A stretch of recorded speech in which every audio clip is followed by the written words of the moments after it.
السلام علیکم. Welcome to our channel Novelistan Urdu novels library. کیسے ہیں آپ سب لوگ؟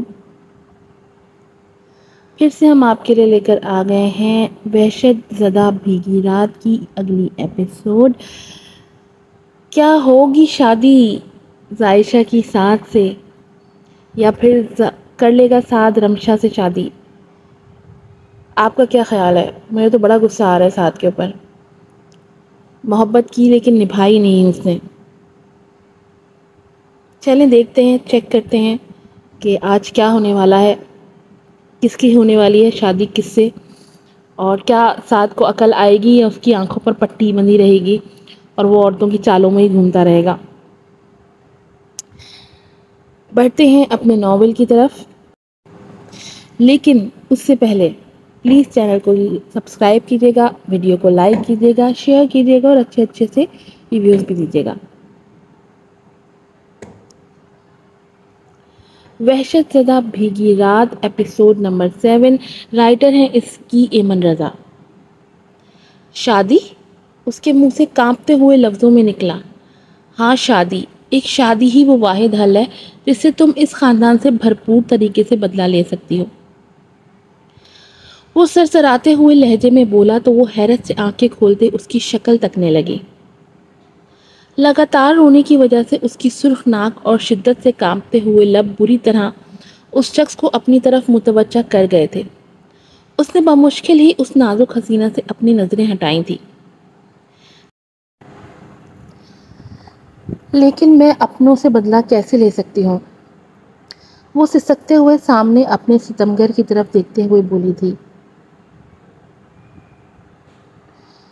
جو اپنوں کی دنیا اجاڑ دیں وہ اپنے نہیں کہلاتے بلکہ آستین کا سانپ کہلاتے ہیں. اور تم ان سے بدلہ لینے کی وجہ جاننا چاہ رہی ہو جنہوں نے تمہاری ماں کو اتنے برے حال میں قید کر رکھا ہے. وہ اس پر گہرا طنز کرتا ہوا بولا تو وہ اس کی طرف دیکھتے تڑپ اٹھی تھی. بھلا اسے اس کی ماں کی کیا خبر؟ اسے تو اس سب سے لا علم رکھا گیا تھا. کیا مطلب؟ کیا کیا ہے ان لوگوں نے میری ماما کے ساتھ؟ وہ بے ساختگی میں ہی اس کا بازو جھنجھوڑ کر بولی تو اس نے ایک گہری نظر اپنے بازو پر رکھے اس کے ہاتھ پر ڈالی تھی. کچھ کہے بغیر اس نے اپنا برانڈیڈ سیل فون نکالا تھا اور اس کے سامنے ویڈیو پلے کر دی تھی جس میں صالحہ بیگم کو رسیوں سے باندھا گیا تھا جبکہ ان کا چہرہ نہایت زخمی دکھایا گیا تھا. یہ دیکھ کر اس کی آنکھیں پھٹی کی پھٹی رہ گئیں. دل شدت غم سے پھٹنے کو ہوا تھا اور وہ درد اور حیرت کے مارے چیخ تک نہ پائی تھی. آنسوؤں کی برسات ٹپ ٹپ کر کے اس کے چہرے پر بکھرتی چلی گئی تھی. اتنا بڑا ظلم، اتنا بڑا دھوکہ، آخر یہ سب میری ماں کے ساتھ ایسا کیسے کر سکتے ہیں؟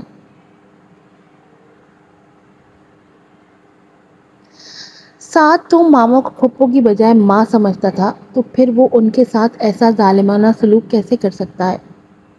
انہیں ایسی غلطی کی سزا دی جا رہی ہے جو میں نے کی ہی نہیں. وہ اس کی طرف دیکھتے ہوئے اپنی بے گناہی کا یقین دلاتے ہوئے بولی جیسے وہ انجان شخص اس کی بات کا یقین کر لے گا. اس نے تمسخرانہ انداز میں مسکراتے ہوئے اپنا فون اس کے ہاتھ سے چھین لیا تھا اور سامنے بیٹھے سعد کو دیکھنے لگا تھا. یہ آستین میں چھپے سانپ ہی گرگٹ کی طرح رنگ بدلتے ہیں، تم نہیں سمجھو گی. اور تمہاری ماں کو ان کی قید سے صرف ایک ہی شخص رہائی دلا سکتا ہے اور وہ میں ہوں.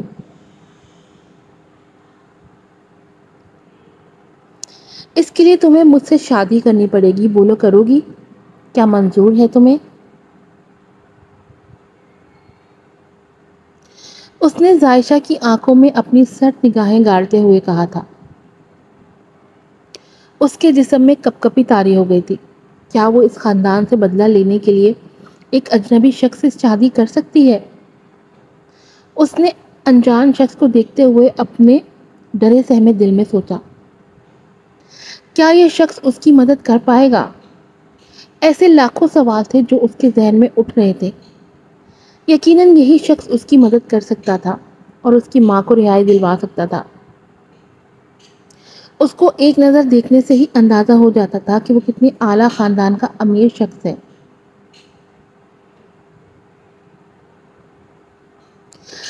ضرور وہ کوئی جانی مانی شخصیت تھا، اس لیے یہاں موجود لوگ اسے مڑ مڑ کر دیکھ رہے تھے۔ عائشہ کے آگے کنواں پیچھے کھائی تھی، لیکن اس سب میں اس نے اپنی ماں کو چنا تھا اور اس نے آنکھیں میچ کر آنسو ضبط کرتے ہوئے ہاں کر دی تھی۔ جب اس کے اپنوں نے اسے اپنا نہیں سمجھا تو وہ بھی اب کی بار ان کو معاف نہیں کرنے والی تھی۔ اپنا من پسند جواب سن کر اس مغرور شخص نے اشارہ کیا تھا اور دو لڑکیاں فوراً جن کی طرح اس کے پاس حاضر ہوئی تھیں۔ 10 منٹ ہے تمہارے پاس، اسے تیار کر کے لاؤ، اگر 1 منٹ بھی اوپر ہوا تو اپنی جان سے ہاتھ دھو بیٹھو گی تم دونوں۔ اس کی بات سنتے عائشہ بھی ڈر گئی تھی، مگر وہ لڑکیاں جب تک اسے لے کر جا چکی تھیں، اس کے جاتے ہی اس شخص کی آنکھوں کا رنگ تیزی سے سرخ ہوا تھا۔ اب تم لوگوں کو مجھ سے کون بچائے گا؟ دستگیر شاہ سے بچنا کسی عام انسان کے بس کی بات نہیں۔ تم لوگوں کے قدموں سے زمین کب نکلی تم لوگوں کو پتہ بھی نہیں چلے گا۔ وہ ان کو دیکھتے ہوئے تمسخرانہ انداز میں سوچ رہا تھا۔ رمشا سے اجازت لینے کے بعد اب مولوی صاحب ساتھ سے اجازت لے رہے تھے۔ سعد نے جیسے ہی قبول ہے کہنا چاہا تو اس کی نظریں سامنے ہال میں گھومی تھی، مگر اسے کسی بھی طرف عائشہ نظر نہ آئی تھی، جسے دیکھ اس کے ماتھے پر سلوٹیں ڈلی تھیں۔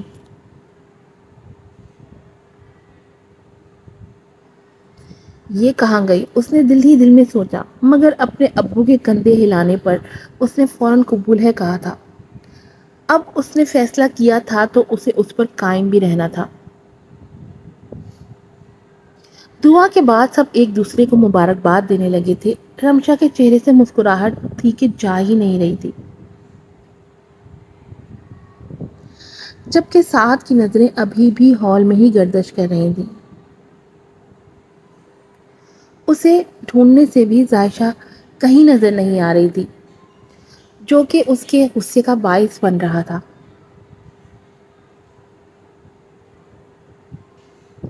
اسے عائشہ کو ڈھونڈتے دیکھ دستگیر شاہ کے پورے جسم میں سکون کی لہر دوڑ گئی تھی۔ جن لوگوں نے اس معصوم کے چہرے سے مسکراہٹ چھین لی تھی اور اب وہ پل میں ہی ان سب کے چہروں سے مسکراہٹ نوچنے والا تھا۔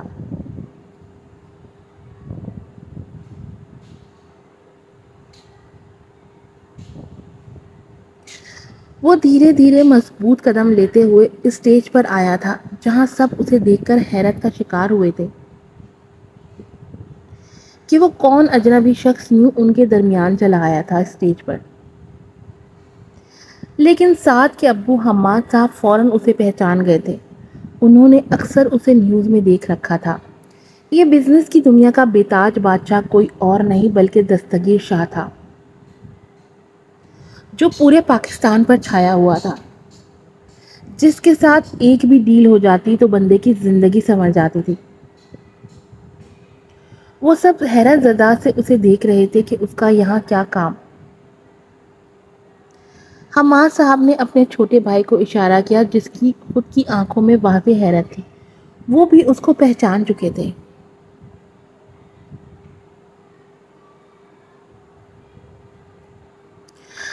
کمال ہے سعد صاحب، بیوی کے پہلو میں ہوتے ہوئے شوہر کی نظریں کسی اور کو تلاش کریں، یہ شوہر کو زیب نہیں دیتا۔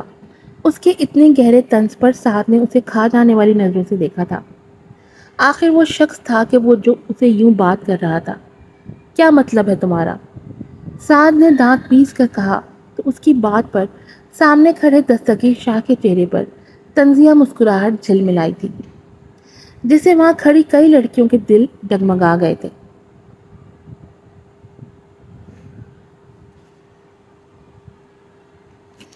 اسے آگے بڑھتے دیکھ حماد صاحب نے اور ان کے چھوٹے بھائی نے فوراً اس کو بازو سے پکڑا تھا۔ لگتا ہے پسند کی شادی نہیں تمہاری، جبھی تمہاری نظریں کسی اور کی متلاشی ہیں۔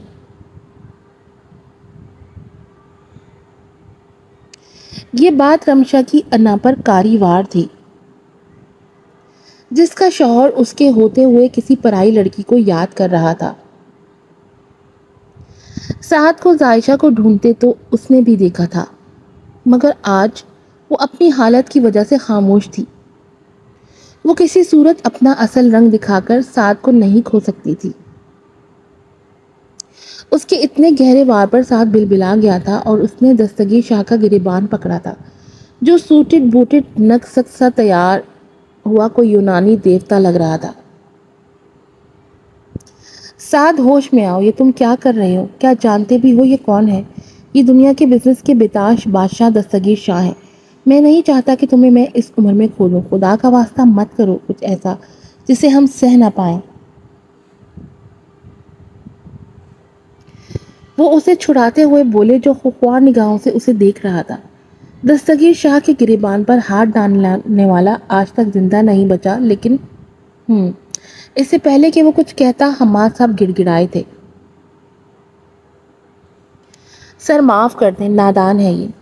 وہ فوراً آگے آتے ہاتھ جوڑتے بولے تو سعد تڑپ گیا تھا۔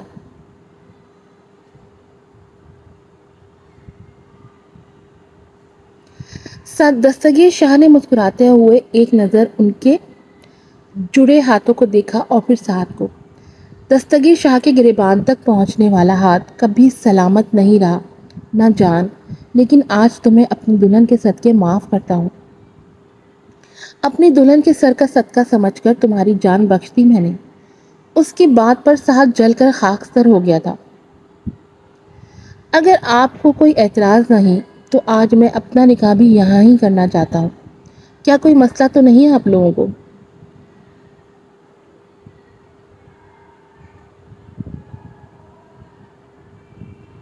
اس نے باروب لہجے میں کہا تو ہمدان صاحب اور ان کے چھوٹے بھائی نے فوراً نفی میں سر ہلایا تھا۔ کوئی مسئلہ نہیں سر، آپ یہاں نکاح کریں یا شادی، ہمیں کوئی اعتراض نہیں، بلکہ ہمارے لیے تو اعزاز کی بات ہے کہ آپ ہمارے بیچ ہیں۔ وہ خوشامدی لہجے میں بولے۔ دستگیر شاہ ان کا دوہرا روپ دیکھ کر تعجب سے سر ہلا گیا، اور جب بولا تو اس کے لہجے میں دنیا فتح کر لینے کی سرشاری تھی اور آنکھوں میں سب جیت لینے کا نشہ۔ میری دلہن کو لے کر آؤ۔ اس کے لفظوں سے سعد کے دل میں پتہ نہیں کیوں چبھن ہوئی تھی۔ جیسے ہی اس نے سامنے سے آتی دلہن کو دیکھا تو ٹھا ٹھا کر کے سارے خاندان والوں کے سر پر دھماکے ہونے لگے تھے، کیونکہ دلہن کوئی اور نہیں بلکہ ان کے گھر کی لڑکی عائشہ تھی۔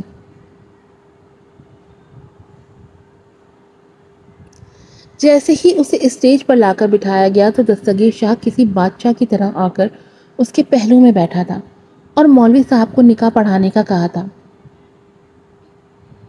اے لڑکی، تم یہاں کیا کر رہی ہو؟ تم جیسی نیچ ذات لڑکی کی یہاں کوئی جگہ نہیں۔ میرے بیٹے کو دھوکہ دے کر ابھی امیر آدمی پھانس لیا ہے۔ تو چل یہاں سے نکل، یہاں تیری کوئی جگہ نہیں۔ بڑی مامی غصے سے اس کا بازو دبوچ کر اسے کھڑا کرتی بولی، جس کے باعث اس کی آنکھوں میں تکلیف کی شدت سے آنسو آ گئے تھے۔ اے دور، میں نے کہا ہاتھ دور۔ ہمت بھی کیسے کی میری ہونے والی بیوی کو اپنے غلیظ ہاتھ لگانے کی؟ تمہاری اتنی اوقات ہے کہ میری ہونے والی بیوی کو ہاتھ لگاؤ؟ شکر مناؤ تم عورت ذات ہو، اور عورت سے منہ ماری کرنا دستگیر شاہ کو پسند نہیں، ورنہ یہی سب کے سامنے تمہیں اسی زمین میں گاڑ دیتا۔ وہ بڑی مامی کا ہاتھ غصے سے جھٹکتے ہوئے اتنی زور سے دھارا تھا کہ ان کو اپنی رگیں پھٹتی ہوئی محسوس ہوئی تھی اور وہ لڑکھڑا کر پیچھے کو گری تھی، جنہیں سعد نے بمشکل سنبھالا تھا۔ وہ اندر سے پوری طرح سے ڈر گئی تھی۔ وہاں کھڑا ہر شخص جان گیا تھا کہ دستگیر شاہ ایک چلتی پھرتی دہشت ہے جسے کوئی بھی انسان پنگا نہیں لے سکتا، ورنہ بے بونت مارا جاتا ہے۔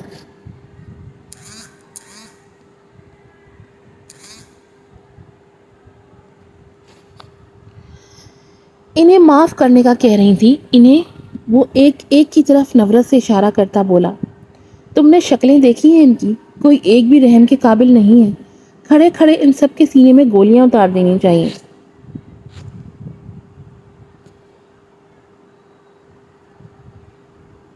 ان سب کو میں تمہاری وجہ سے برداشت کر رہا ہوں۔ وہ اس کی آنکھوں میں اپنی سرد آنکھیں گاڑے بولا تو وہ تھوک نکل کر رہ گئی۔ وہ ابھی تک حیرت زدہ تھی اور بے یقینی سے اس شخص کو دیکھ رہی تھی جو پہلی دفعہ اس کی ڈھال بنا تھا۔ زندگی میں شاید ہی کوئی ایسا پل آیا ہو جب اس نے خود کو محسوس کیا ہو، لیکن آج وہ پل آ گیا تھا۔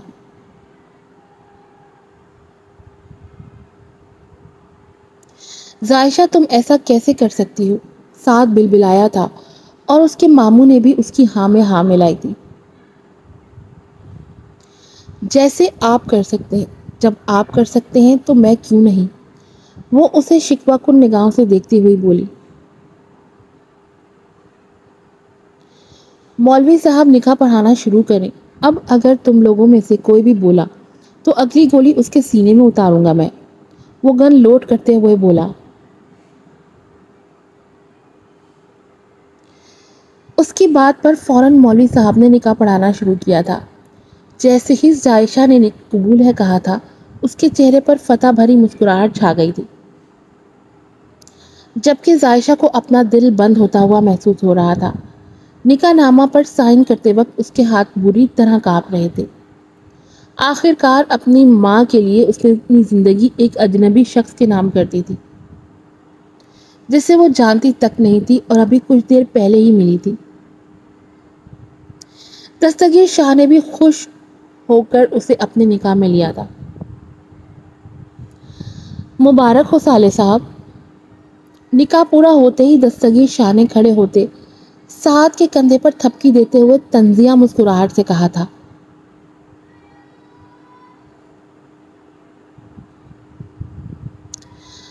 اچانک سعد کو اپنے دل کی دنیا اجڑتی ہوئی محسوس ہو رہی تھی۔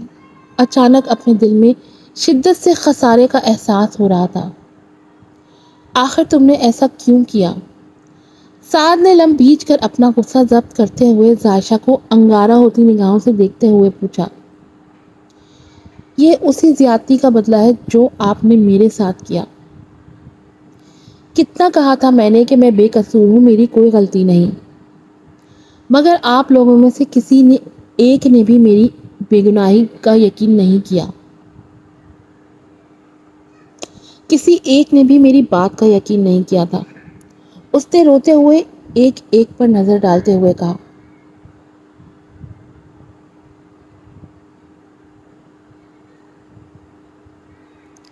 مگر آپ جانتے ہیں میں اپنا حساب اپنے رب پر چھوڑ چکی ہوں۔ آپ سب سے انتقام میرا خدا لے گا اور مجھ جیسے کوئلے کو چھوڑ کر آپ نے جس ہیرے کو اپنایا ہے اس کی اصلیت بھی آپ سب کے سامنے جلد آ جائے گی۔ پھر آپ کی ایڑیاں رگڑ رگڑ کر پچھتانے کا بھی کوئی فائدہ نہیں ہوگا، کیونکہ میں جان گئی ہوں آپ نے کبھی مجھ سے سچی محبت کی ہی نہیں، کیونکہ محبت کرنے والے شک نہیں کیا کرتے، اور آپ جیسے وعدہ توڑنے والے کی سزا یہی ہے کہ وہ محض اپنی آنکھوں سے اپنا خسارہ دیکھے۔ وہ آنسو بہاتی سرخ آنکھوں سے ایک ایک لفظ دانت پیستے پہلی بار اسے اس انداز میں طنز کرتے ہوئے بولی کہ سعد کو دھچکا لگا تھا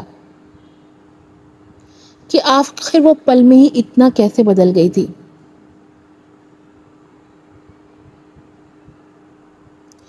دستگیر شاہ اپنی شیرنی میں اپنا عکس دیکھ کر غرور سے مسکرا دیا۔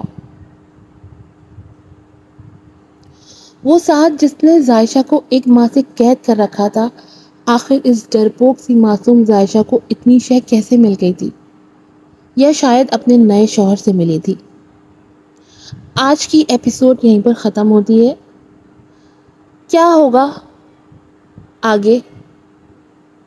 دستگیر شاہ جیسے امیر کبیر شخص نے زائشہ سے کیوں شادی کی جبکہ زائشہ اس کو جانتی بھی نہیں ہے اور نہ ہی دستگیر شاہ پہلے اس سے ملا ہے؟ کیا ہوگا ان کی زندگی میں آگے؟ کیا مقصد ہے دستگیر شاہ کا زائشہ سے شادی کا؟ ان سب سوالوں کے جوابات آپ کو ملیں گے نیکسٹ ایپیسوڈ میں۔ چینل کو سبسکرائب کیجیے گا، ویڈیو کو لائک کیجیے گا، شیئر کیجیے گا، مجھے دعاؤں میں یاد رکھیے گا۔ پھر آپ سے ملوں گی ایک نئے ناول کے ساتھ، ایک نئی ایپیسوڈ کے ساتھ۔ السلام علیکم۔